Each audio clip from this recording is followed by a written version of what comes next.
I bring up every conversation with the debt because I think you can't overstate it enough, and I will repeat it until it's understood or at least examined by every investor or everyone curious about the world. I'm not saying I'm right, but I think I have strong conviction. I think debt is a causation and an indicator of things breaking down. And again, it's appalling. When I was born, U.S. debt was roughly 240 billion. It's now 37 trillion and counting. A billion seconds ago places us somewhere in the mid-90s, 97, but a trillion seconds ago places us at 30,000 BC. So the difference between a billion and a trillion is massive, and going from 246 billion in debt in my lifetime to 37 trillion is unsustainable. Household debt in the US is 97% debt to income. And I always say the bond market is a thing, but it really is the credit market, it's debt. They're all tied together. It impacts everything. I can look at the future of geopolitics, not with precision, no one can. I can look at the future of stock and bond markets, not with precision, but no one can. But I can do it with pretty strong accuracy or conviction.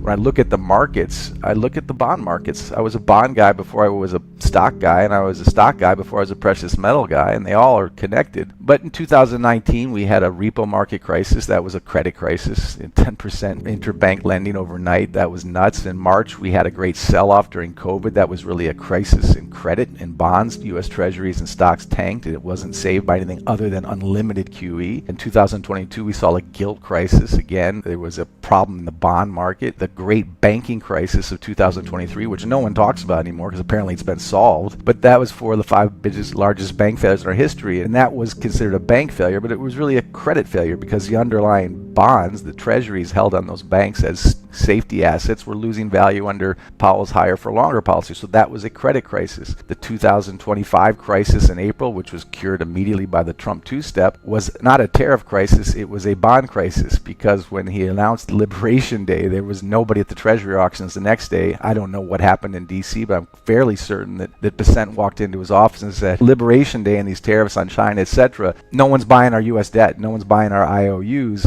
and yields spiked. And within minutes, Trump had to do a two-step and recant on his liberation policy. So again, all these things are led by debt, by credit markets, by U.S. Treasuries, which are just a form of credit or debt. You can't look at U.S. foreign policy without looking at our debt levels. It ties the hands of our policymakers. And, when you have a debt to GDP of over 120%, what can you do? Trump in the U.S. was trying to cut spending at the government level under this DOGE program and have 75% pink slips in Washington and just cut out the bureaucracy. But he could get just as much money by cutting rates by 25 basis points, because that's 25 billion less in interest expenses. And so was DOGE really as important as cutting rates? And now Trump is obsessed with a rate cut with Powell at the Fed. But debt to GDP at 120%, we were learning of this in the 1700s. David Hume said when you cross a Rubicon of 100% debt to GDP, growth is cut by a third. So you can't grow your way out of a debt to GDP problem this high. So you have to bring down your debt to GDP. The problem is our entitlements, our defense spending, and our interest expense alone on our U.S. debt is 75% of our budget. So there's not a lot to cut. And that same entitlement, interest expense, and defense spending used to be 65% of our tax receipts in 2016, and now it's double that. So there's not a lot of wiggle room to cut the debt. How do you cut the spending? How do you get the growth? And again, you've got to raise GDP by improving manufacturing and bringing the P back in the GDP. You got to reshore jobs and make America what it was pre-2001 when we offshored the American dream to China. You've got to bring that productivity back, but that too is expensive, so that raises the debt to get to growth. So we're in this vicious cycle where there's really no way out without some serious austerity, which politicians really don't want to talk about because that's not easy for re-election, and politicians think in election cycles, not long-term. Our only options really are to default on the debt, which wouldn't happen, some type of productivity miracle, which I don't think is going to happen. We can inflate away the debt by just debasing the currency, have an inflation rate higher than the yield in the 10-year, and run negative real rates, and we'll lie about the inflation rate and do it anyway. We could have a big reset after the 5 stages of grief, but there's really no easy way out. I've always said cryptically that, Papa Smurf, Santa Claus, a Nobel Prize winner, no one's going to save this debt crisis without massive austerity and a recession. And this is the problem today, I think, with a lot of economists and sort of a lot of politicians. Most politicians understand nothing about basic math and economics. They don't. They understand ego, power, and resume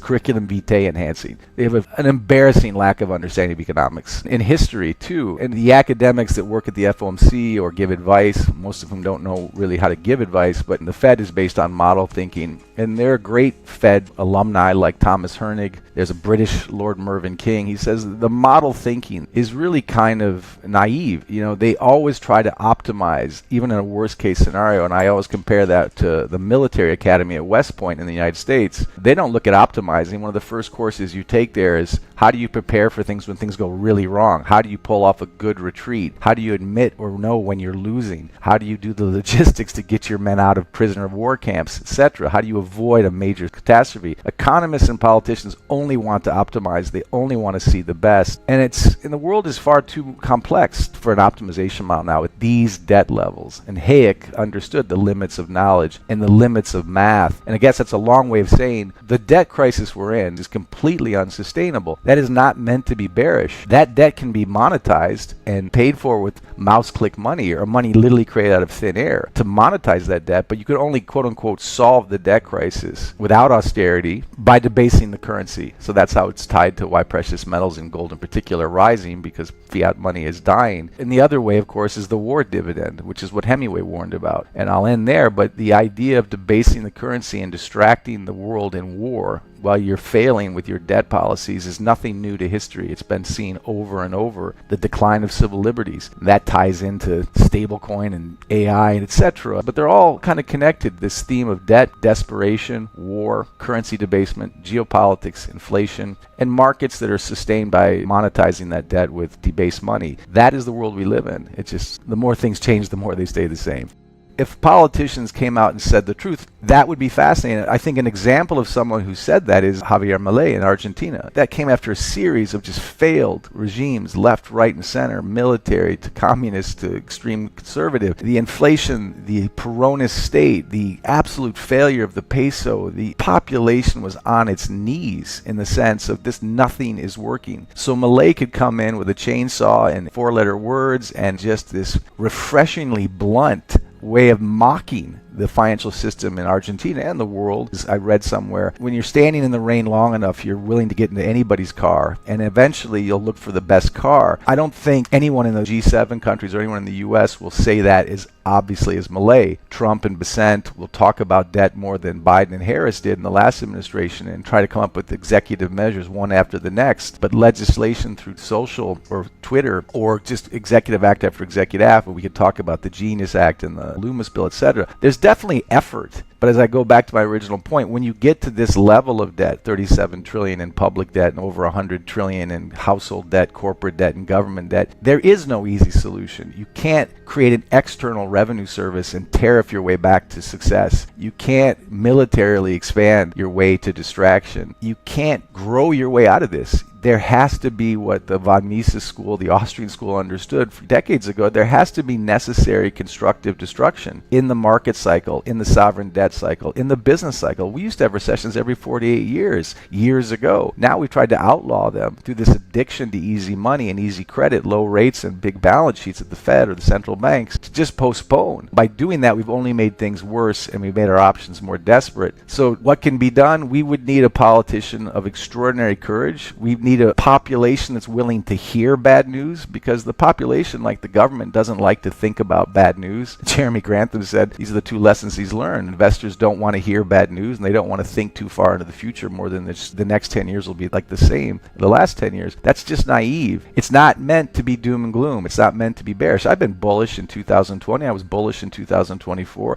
I'm not a perma bear in terms of trading. But in terms of the grand picture of the world I see, I'm extremely bearish. It's unsustainable. You can't have, as I've said many times, a Ferrari appetite on a busboy salary. And that's what the G7 and the West and the US in particular have done. And they fed the world and themselves a fantasy that there are solutions. There are when debt to GDP is at 80% or 85% even, but not when it's at 120 and climbing. You've hit the wall. You've hit what I call the Stalingrad moment or the Waterloo moment or the Gettysburg moment, where like a West Point officer, you have to realize this war is over. Unfortunately, most economic powers don't want to accept a defeat, and like the Wehrmacht or like Robert E. Lee's Army of Northern Virginia, they kept fighting for 2 more years and tens of thousands had to die because they just didn't want to accept defeat. The problem is the population feels like they've been hoodwinked, one, by their government and their policymakers, and the other half of that population doesn't want to believe it. Because certainly in America, the divide, the wealth gap between the rich and the poor is historical highs. 90% of stock market wealth is held by the top 10%. So there is a powerful minority that wants things to stay the same and wants to run this fantasy and this debt addiction longer and believe that they're in control. And there's a forgotten middle class that has no economic power, but they're definitely getting frustrated. So we need honest brokers at the highest levels of power. That seems absolutely Pollyannish and fantasy. And of course, I look at the world through an economic lens, but I'm still a citizen of this world. I still understand history. I still look at social unrest. I still look at wealth inequality. There is going to be no easy solution. And I go back to that Hemingway quote, if the only solution to this debt is more currency debasement and war, that's actually very tragic. I hope he's wrong. I hope I'm wrong. But the evidence all around us is just the same. More currency debasement and war. And it doesn't mean the end of society or civilization. It doesn't mean the end of the world. It doesn't even mean the end of major powers. But the things are changing so radically fast. The de-dollarization, the movement away from U.S. influence, the movement away from U.S. power. Its failures in Afghanistan, its failures in Iraq, these are becoming more and more known. You can have whatever view you want on Israel. That power is losing credibility. Again, will they go down easily? Will they change easily? That's not for me to determine or me to judge. We can all agree, though, that the sacred cows of foreign policy by the U.S. or Israel or the petrodollar, the U.S. dollar, is fading, not overnight, but slowly but surely. And we're seeing that in the rise of the BRICS. We're seeing that in gold as a tier one asset. We're seeing that movement not to end the dollar, but to reprice the dollar, and not to make gold just another asset class, but a core component of the next currency system, whatever that is, and the next reset to come, whenever that comes. They're already loading, and to use that military analogy again, you don't have to be a military genius when you see, as I've said many times, horses and cavalry and soldiers and infantry marching towards a border that the other side of that border has to prepare. They have to think, okay, something's coming. What we've seen monetarily and financially in the last 10 years, and certainly in terms of U.S. treasuries being dumped and gold being purchased by central banks, the slow de-dollarization, not the end of the dollar, the rise of gold as a tier one status, all of these things are a way of looking at how central banks around the world are loading up on gold, dumping U.S. debt, finding new trade arrangements outside of the U.S. dollar. Again, not replacing the dollar, not ending the FX power of the dollar, but we're seeing in slow motion a frog boil of the world on the other side of that border preparing for what's coming. And they're preparing for a major currency and a major financial and a major market dislocation, and they're loading up on gold. They're dumping U.S. treasuries. They're dumping sovereign bonds in general because they see that credit risk. But change is happening. Change usually doesn't come in a kumbaya, warm and fuzzy, let's all cooperate, John Nash kind of way. It usually comes with a lot of resistance, a lot of personal power held by a very small minority, whether it's Davos or D.C., whether it's the top 10% of the U.S., whether it's the RNC or the DNC in our politics. It's further and further far from the plow of our democratic ideals. We've lost pretty much all 10 of our Bill of Rights, except for the Second Amendment, through the slow drip of things like the Patriot Act or the constitutional death of sound money. These are just facts. You can look at them however you want, but we're less and less of what we are in the name of keeping power. And I think that's very apparent to those inside or outside of the markets. But in the financial world that I look at, it still leads to uh-oh ahead. And not just in some predictive way. We're already seeing the uh-oh right now. It's all around us. And you don't have to wait for a market crash. And we can definitely talk about markets. They will crash. No one knows when. And no one. I can tell you the things I'm tracking and the things I'm measuring, but it will happen. The only way it doesn't is we literally nationalize the markets and monetize the markets at the expense of the currency. So there is no easy way out. There is no good scenario. Again, very bearish. It doesn't mean the end of the world or the end of your ability to invest. You just have to invest differently, more carefully, more realistically. And that doesn't just mean precious metals, by the way, but you've got to be informed. If you're going to your registered investment advisor or your consensus think banker, you're not going to get these other viewpoints. You're not going to get the risk management. Risk managers in Wall Street are just long only directional traders. And whenever there's a crisis, they blame it on an extraneous event or a black swan, when in fact these black swans are, the gray swans are very visible.